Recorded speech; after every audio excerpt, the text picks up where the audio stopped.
class! Now that you've kind of accomplished the first step of the research process, looking and trying to find sources, the next step is to really begin to start to read the text. You'll have a lot at your disposal, and if we look at our active reading strategies, this is going to be a pretty bulky part of the stage is doing the actual reading.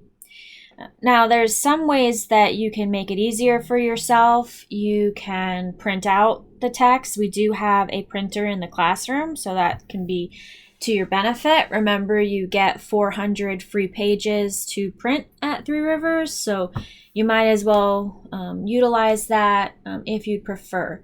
But there's another strategy that you can utilize. You might not want to print out so many pages. At some point you have to carry them around and bring them from point A to point B, or you prefer to just keep everything on your computer. There's another tool at your disposal. So say I decided I wanted to fully read this text, and oh boy, it's 22 pages, so it's going to be a bit of a read. One thing you can do is, after you've downloaded it, is to go into your Microsoft 365 account. Remember, you can go through your college email.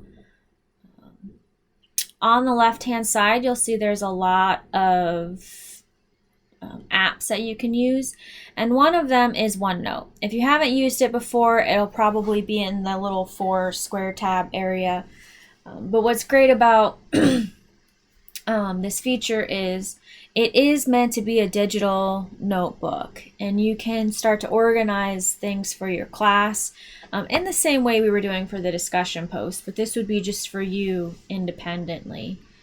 If you've never created a notebook before, this will be a blank screen, but in the upper right or upper mid corner, there's a little purple button that says New Outlook or New Notebook. And I can just put, 0960 research. You can create it how you want to. The main important thing is to label it something that you will remember. When it gets created, you'll see that it kind of has a few areas. It will have a section area, and it'll have a page area, and then it'll have an actual space where each page opens up for you. Now, one key thing about OneNote is it does try to act like a notebook. I kind of think of it like a 3-ring binder, where each section is a tab space, right? So we can say for final essay research. And then you have each page that gets listed within those tabs. So if you, again, think of it like a 3-ring binder, it plays really well. So it's up to you what you would want to label them. I tend to try to stick with the language of what our class utilizes and stuff like that. But again, you're free to use whatever you want. And if you set it up like this, you'll be able to also move between each of your sources too. And it makes it a little easier. But if you remember, I downloaded a PDF copy of an article. And I can actually put that into a page if I wanted.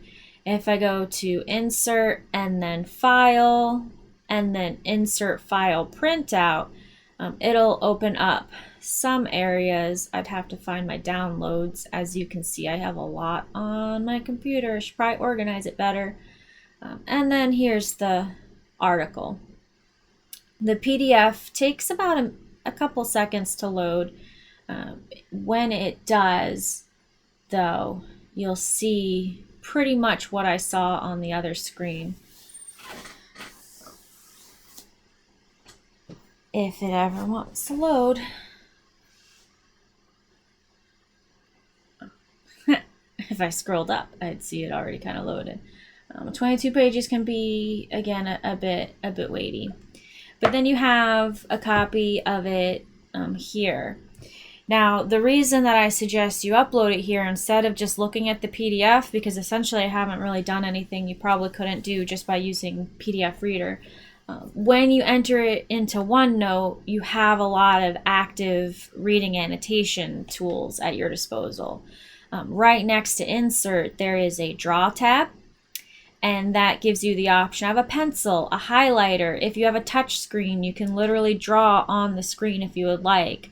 And just like most paint type features, you have colors and strokes thing and rulers, and I guess you could do math homework on here too, but I'm going to avoid that. And then so just like you were doing in class with printed text, you can work on it on this computer. What I also like about OneNote is that you don't have to just use the draw features. You can also, if it'll let me, there's a little text button here. You can leave yourself notes like literally on the document, or you can put them to the side here. And so you can start to form your ideas in a separate area as well. So if you were an annotator but you didn't like actually writing on the document, this might be a good opportunity for you, because you'll still have them nearby and kind of in the area you'd want to put them, but it gives you an alternative way of keeping it also to the side. So this is a good resource, especially when you're moving in and doing heavy research, because then you could have them again all together in one section, and then you don't necessarily have to print things out, but you can still get credit for annotations. So if you have any other questions about OneNote, please let me know. Otherwise, again, this is part of the process, is just exploring and getting a feel for things, and if it works, great, you keep doing it, and if it doesn't work, always try a new strategy. But again, if you have any questions, please let me know.